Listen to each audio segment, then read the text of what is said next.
Who do you want to be? A brave, dwarvish warrior? A wizard who can cast spells?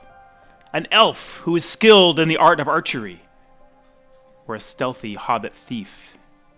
You are a member of a team of adventurers. We're going to be talking about D&D and therapy. All over the world, people are leaving their daily lives behind to enter a realm of fantasy. What is D&D?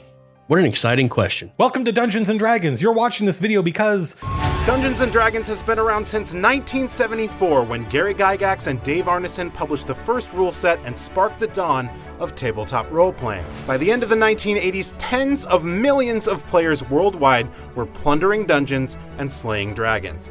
Dungeons & Dragons is the world's most popular and successful tabletop role-playing game. It has since gone on to become one of the foremost influences of countless fantasy and sci-fi novels, video games, and movies. D&D is a storytelling adventure game, generally played with a group of friends around a table with nothing but a writing utensil, some paper, some dice, a few core rulebooks, and your imagination. It began as a cult phenomenon, then it caught on. Now a new game is sweeping the country. Critics claimed it was an invitation to devil worship. The witchcraft, the demonism, the spells. And worse. It is not fun and games. The media set off a satanic panic. Tonight we begin with a story about make-believe adventure and real-life violence. The real inducement in this case were the 3Ds, Your Honor. Dungeons and Dragons and drugs. As with anything new and strange and, let's be honest, fun, because these people are boring, certain pearl-clutching busybodies like to scream, "Think of the children!" and rail against the non-existent dangers of something they don't understand. They'd been talking about it in church, and they took my books, including my Deities and Demigods original edition, and they burned them.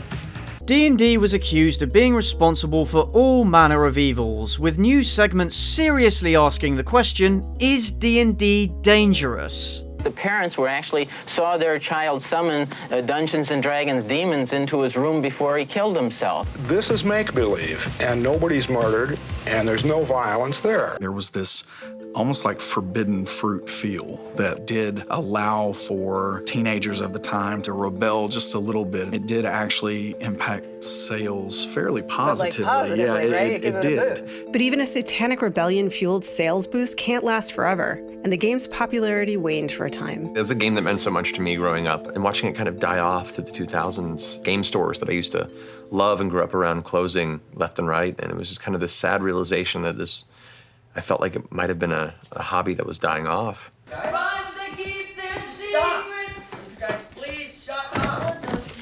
Whoa, dude, that's the donation box. when I was 13, my uncle pulled a box out of the bottom of his closet to give to me for Christmas. In it were these weird-shaped dice and 2 heavy books that smelled weird and were published decades before I was ever born. They were his first edition Dungeons & Dragons rulebooks. Well, it's certainly in a resurgence now. It's in a boom, right, as you very well know. I mean, there are a lot of factors that brought it back to the forefront. Those factors include the game's more accessible 5th edition, the rise of geek culture in general, and live streaming. I watch Rivals of Waterdeep, Tales from the Mist, D20 Dames. With the live streaming, it's really important that people see that there's so many different kinds of people that play. Bringing people together is what D&D is about. It's about culture, it's about camaraderie, it's about banding together to get the goal accomplished. It's not how you play the game, it's why you play the game. There's D&D at nearly every institution in California. Prisons are the most segregated places in the world. The D&D table is one of the few places where you could have blacks and whites playing together. This isn't just a theoretical concept. Mental health practitioners are beginning to use Dungeons & Dragons in their everyday practice. Juvenile systems, lockups, prison. I'm 34 years old, that's 21 years in the system. I don't know anything else. But what the constant is the game. Dungeons & Dragons is one of the few activities that sprung up organically in the prison system that's helping inmates prepare for life on the outside. It's creative, it's cooperative, and it's a way for inmates to express and explore difficult emotions and trauma vicariously through role play.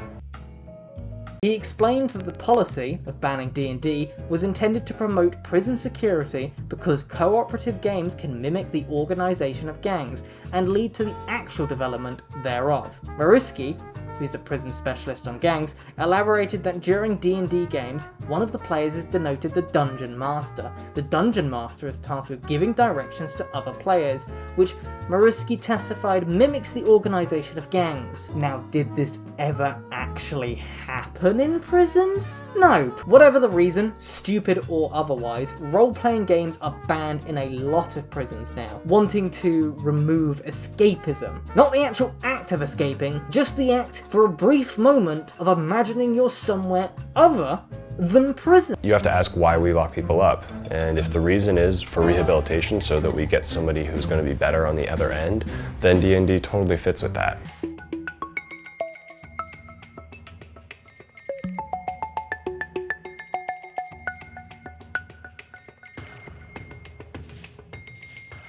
Went to the thrift store, we got some jeans, picked up a new phone. We got a core rule book, Pathfinder core rule book, you know, for the game tomorrow. Pathfinder's basically like when Dungeons and Dragons moved off of 3rd edition, the best edition. They open sourced the material and Pathfinder picked it up. When you're gaming, you're definitely looking for a way to express yourself, you know, and you're looking for a way to succeed. So, you know, you're going through this game, you're going through these challenges, you're slaying all these monsters, you know, and you're winning, man. For me, the idea of Dungeons & Dragons being good for more than just a fun evening is a very compelling one. As a child, I was diagnosed with Asperger's syndrome, which today is known as autistic spectrum disorder. It left me struggling to interact with people empathetically.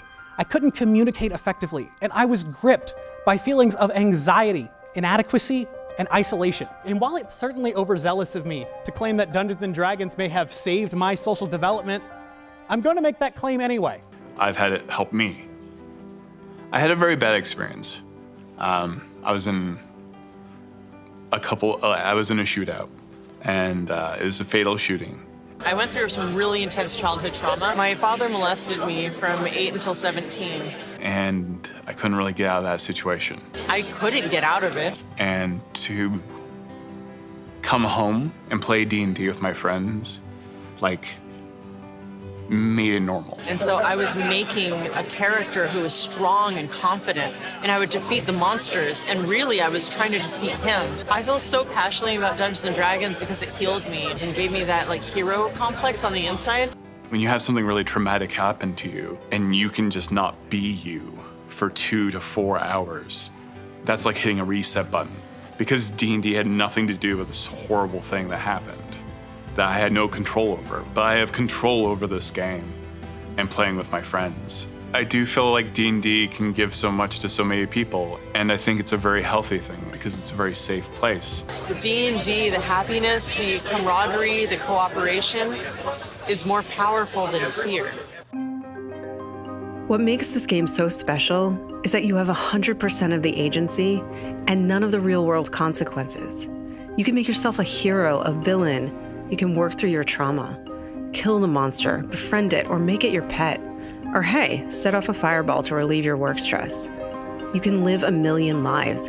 And yes, it's imagination, but our minds don't always distinguish between what we imagine and what we live, which may be why this game has actually healed so many. Dungeons & Dragons is proof of the true power of storytelling, the power of our imagination. And it's a tool that we can use to shape our minds and the worlds that they inhabit going forward, making D&D as therapy a powerful idea for the future.